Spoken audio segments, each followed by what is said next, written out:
kanunay na higayon, natamis kaayong ihanduraw sa mga nanglabang panahon.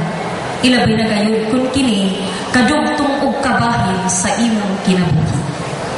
Atong niining among pagsaulog sa ika-47 katuig, sukod sa pagsugod nining among eskwelahan, among ihulagway ang mga kaagi o mga panghitabo di namugna ug nilambo ang atong tulungan.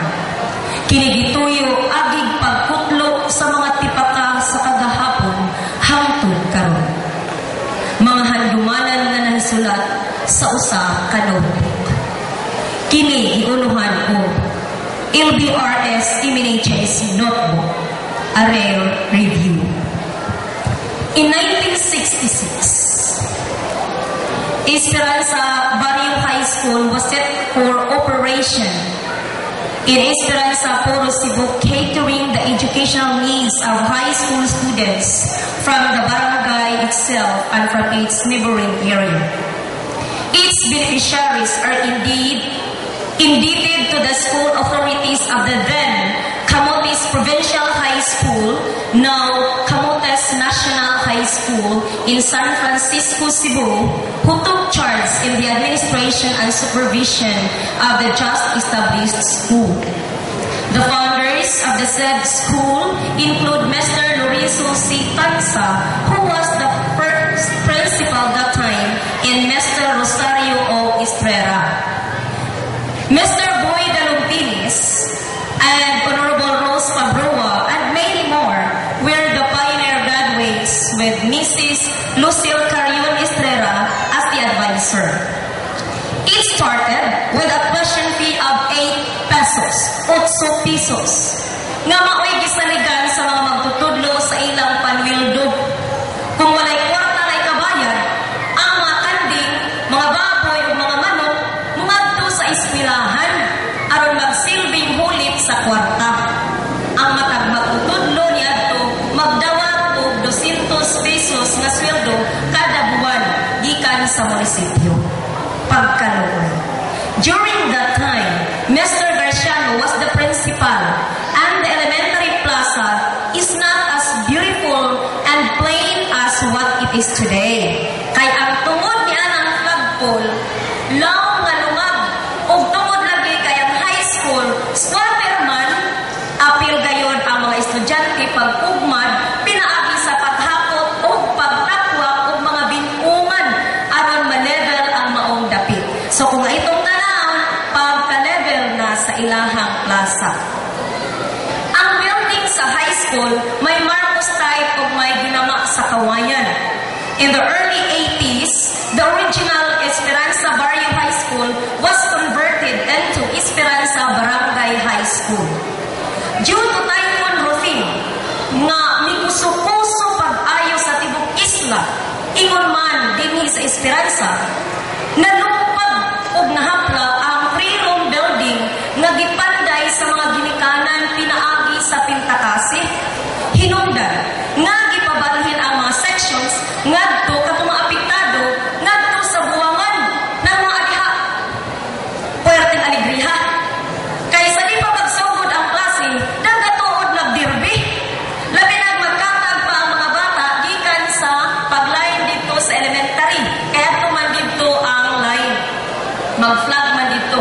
Mabakang itawon ang mga maestro o maestra o mga eskwela. Ispo ko ba'y kada adlaw magbalik-balik. Pero anindo kay 3-story building man na diha. So na first floor, second floor, third floor. Onya, may pinakasentro nga daw stage nga mao ang galera diin lain pod nga hutong sa mga estudyante ang tuwa. Way magpabadlo nga eskwela kay kung naa hadlok man kay largaan manamo dawlat magbuwang kay naa may nakasuwat da arag nga inilog o biya. Oh, ang kita may makita kada daw inilog o biya. Kay wa may makabutang nga mga kanang visual aids na tarong kay wa may buwangan. Hapsay, linaw, sama sa tinuod na eskwelahan. Ug ang pinakanindot kay wa baniha sa mga magtutudlo ang kahasol. Hinunoa, naghatag yapon sila sa angay nga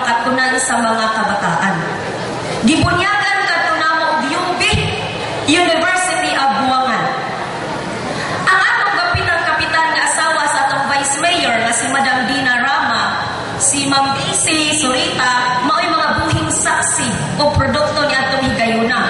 Kay sila man ang mga graduating students. Pero kinsay nagtubo nga sa ilang batch, ubay-ubay na ang professional. O usanan ini ang bagong na-conferred as national scientist nga mao si Dr. Ruel Suralta. In 1989, the school was nationalized and its name was changed to Esperanza National High School. It was able to establish its good reputation and serve as a venue for students in quest for knowledge and skills in facing life's challenges. Hence, the school population eventually increased and facilities were improved and developed. After 8 years of operation, a greater demand for more school buildings and facilities was a felt need. Thus, the national government intensified its assistance and support to the school. Aside from the government agencies, the school is also blessed with a adopted friend, the Luciano B. Rama Senior Memorial, Luciano B. Rama Senior Incorporated, which was recognized as the school's most outstanding benefactor because of its donation kaninang school site, instructional materials and facilities that are indispensable tools to facilitate the teaching learning process. Sa pagsugod ni ini, di malalim ang trabaho sa mga eskwela kay ang paghimo ni ining SEDP building bali panganaw sa lugar na diin nag-ugmad niya itong mga higayuna ang mga eskwela kay may laong mga lugar na papilakan sa kontraktor og 1 to 2 meters nga pulos na bato madagko. Abot in taon ang mga bata dito sa mga kabukiran bali kaluoy amo baan ato ang klase sa mga estudyante o ito na ay gamatan sa itong mga estudyantiha kung sarap adto, no? So kalbaryo ga sa mga estudyante pero ang kaanindot kay wa gihapon baliha. Gipakita ga pag-ayo sa mga estudyante ang kakugi o daghan na himong produkto ni ini nga mga successful karon. In 1996, the school and local communities joined efforts in resolving the issue of changing the school name to Luciano B. Rama Senior Memorial National High School in honor of the donor. The principal, Mrs. Carolina D. Surita, spent many sleepless nights and untiring efforts just to realize it. In fact, lingon na lang tos ma. Bali, di maayap sa tudlo kung kapila ako mapasmo. Kapila ako may katog sa pambot sa danaw. Kapila ako lamukah, kapila ako mabiyae. Kapila siya mo biyak sa iyang pamilya, ako lamang matuman ang tanan. So, bali, di malalim ang pag-ugmad ni ini, no? Nya, karon ang atong school, doon ay totalan area of 14,223.5 square meters. Tulo ini ka lots na kumpleto ang mga dokumento nga pagmatuod nga gihatag na gaini. Gidonate ini ngadto sa DepEd Cebu Province. O salamat sa mga tao nga nagpaluyo ni ini. Now, what are the guiding principles of this institution? Ang among core values mao nga dunay growth, honesty, and excellence. Let's read the vision statement. It says that the Luciano B. Rama Senior Memorial National High School is a child-friendly educational institution of excellence, producing value-oriented and globally competitive citizens. Pangutana, gisubay ba? O nasubay ba kaha kining panglantaw? Kung nasubay, unsa may mga kamaturan? Okay, una, let me just quote few of the successful graduates of the school. One of the daughters of the Rama family who graduated second batch is now a successful businesswoman. In fact, she owns plenty of nursing agencies here in the Philippines and abroad, particularly in the US. One time, she visited our school and looked at the laboratory. She was very impressed because she saw a lot of equipment where she longed during her time. And according to her, kanindot sa mga puso sa rawi,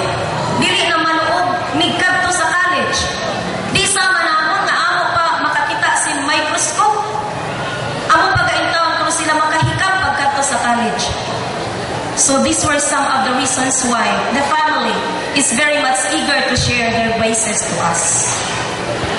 Usa sa mga produkto sa University of Buangan, kani nga si Dr. Ruel Suralta, who is only a son of farmer, who was inspired by our teachings, was challenged to pursue his college education in Vista. Wa magpaduba sa kalisod sa naagian sa high school, o wa magpalupig sa mga estudyante gikan sa private schools. He was able to finish his course og swerte kay ang iyang gitrabahuan offered him to continue masteral study at the University of the Philippines. Tungod sa iyang abilidad, another scholarship was offered to him to study in Japan, and there he obtained his Doctor of Philosophy. Ang produkto itaw sa Esperanza National High School was awarded as one of the top 10 most outstanding young scientists of the Philippines last 2010. He was again chosen as an international researcher in Japan in 1911, and just recently, 2012, last year rather, he was conferred to a scientist position by the Civil Service Commission. So, usa ini ka-proof sa pagka-globally competitive sa aton mga estudyante. I think, sa Camotes, I have not heard of any other scientist. Walang siguro ko ma-update, no? But kung congratulations. Then, another proof is the youngest of the Rama family, who is also a businessman in the US. He is Mr. Joel Rama. We also have our very own beauty queen, Miss Maria Teresa Matit Borgonio, who is connected to Qatar Airlines as international flight stewardess. Mali mo ko sa sini. Oy, please be careful. Laban pa ni Maya Inday. Sa una, si Matit na-apil sa Magic 5 sa Miss Cebu Tourism o Miss Teen Philippines. Pero here's another good news, and we have to watch for this. Kay si Matit is one of the contestants in the 2013 Binibining Pilipinas. Nang taga-Ramahay, gihapon, no? So go Ramahay! Abangan! The following are also working higher positions in different departments and agencies. They are Natani Rosero of the Department of Fisheries and Aquatic Resources, Im Talabok in one of the banks located in Cebu Business Park, Miss Eunice Nicknick Borlasa of GMA and Cebu News, Mr. Jack Antig in International Shipping Lines, niya naapagyutay pari nga si Father Edwin Borlasa di ay. Kani si Father Edwin, rector ini MSC Sacred Heart Quezon City. Nan-ari sa DepEd at atong school head si Mamarit, no? Then Mrs. Milena Borlasa, master teacher. Ay pagka si Sir Joel Rojas, ang school head sa San Jose. Bali na mo Then ara pagka sa LGU ay sus damo no? Engineer Roberto Abarca, Mambabit, mga atong gitawag o accountant, no? Damo pa na sila dira, na di man ma-mention ang tanan. Then, ari pagka kita sa PNP, ara kita si SPO3 Jerome Borgonio, and SPO2 Jomar Marquez. So, bali damo awala kami kakuan sa iba na hinumdum. Then, in politics, of course, ang atong energetic barangay captain and ABC President Honorable Dina Rama, no? Then, ara pagka kita damo nga mga engineers, ara sa NPC, ara ito sa abroad. Nandaw galing ininbag ko ni uli si Engineer Jeremy Cantuha. Nandi pa do guys, Engineer Steve Garciano. So, bali ng mga successful products, mga estudyante, padung ka mo sini. Now, let's proceed to the mission statement. Aridaan amon mission. It states, provide quality secondary education catering the need of youths, holistic development through an educational system endowed with adequate resources and committed educators. Our school was able to produce individuals who love to teach and are designed to teach in their alma mater.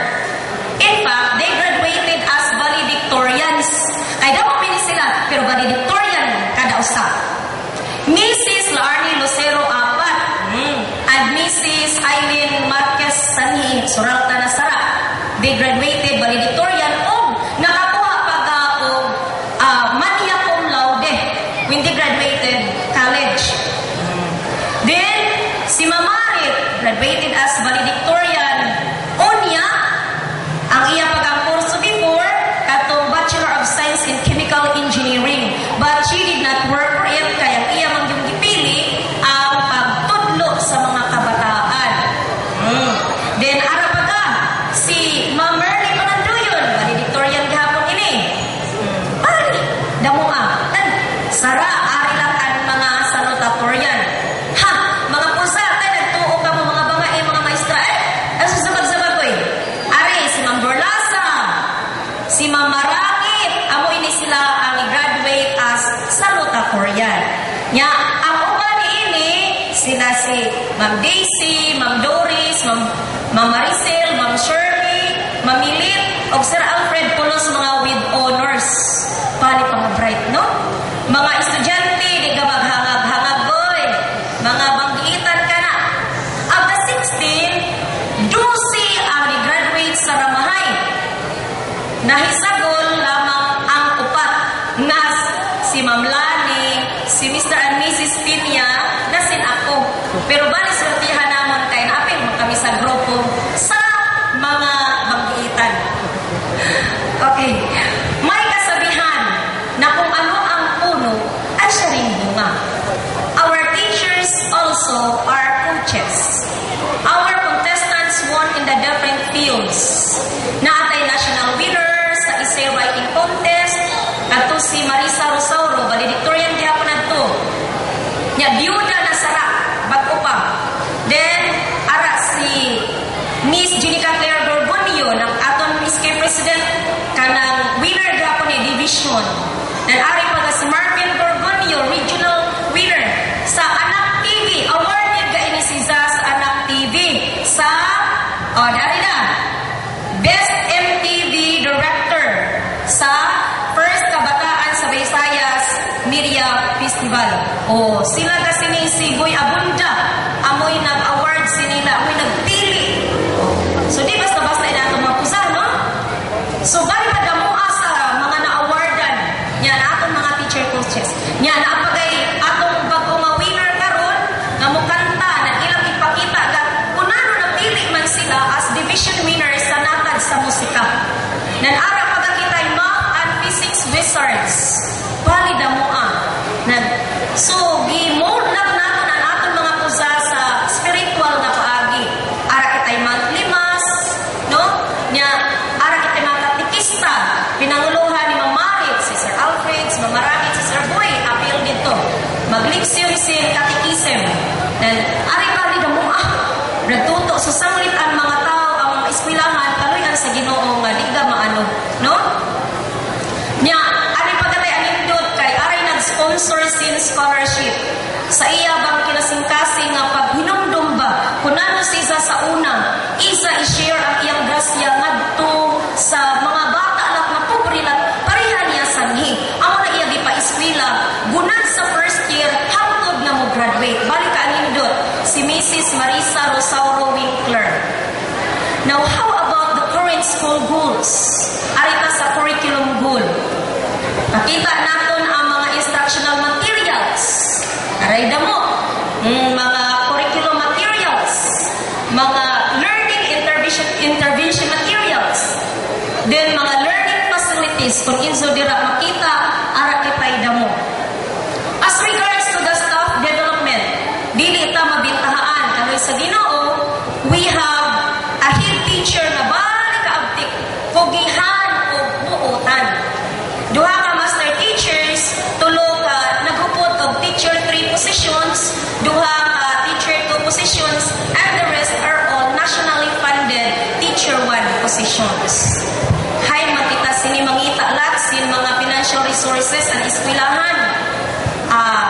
Mga kwarta nagastuhunan sa eskwelahan. Pero balik abtik sa aton mamarit ang aton school head. Bisan hain mo doon, no? Primero ariman. Pero ining MOOE bali na ko'y ikatabang sa eskwelahan. Government fund ini, no? Maintenance and other operating expenses. Ang aton LGU muhatag sin assistance, GPTA, SEF, at kitay damo nga donations og ang PTA. Nan ini, amo ini ang produkto sa gikausahan sa mga taga-PTA. Diin, ang proceeds ni ini, inibana na, ini mga panalo ini, gikan gazot ini sa nakuha nga kwarta. Then ang proceeds na sobra, ato ihapak sa project sa kada classroom. Bali ka anindot kay usa, naanap kita yung usa kay ang panglantaw ni Mamarit, iyang gi sentro, kuna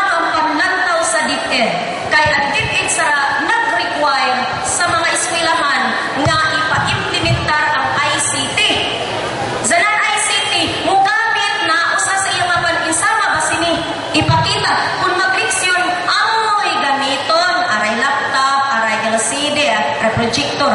Malalim mo ba sa nakamahal man sana? Ang mga hinay-hinayan in taon nga makatigong o kwarta ang mga advisors para makapalit. Ara na ikamang apat pinalit. So di madugay ang isa section. Maugma-ugmaan na ini. Makagamit na sinsama sini. So, andaman na mga bata, bali na aninduta kung mag-leksyon ka mo. Nansara na umaabot, musunod lang ang iba. Okay? So, ako ini mga kaigsunan ko.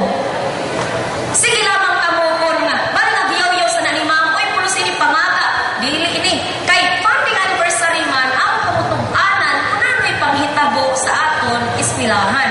Nadaot ba kita? Naanubahan kita? Nilampos ba kung ano? Okay. Kung sa una, mga swerte lamang ang mga room. Dito kita sa buwangan.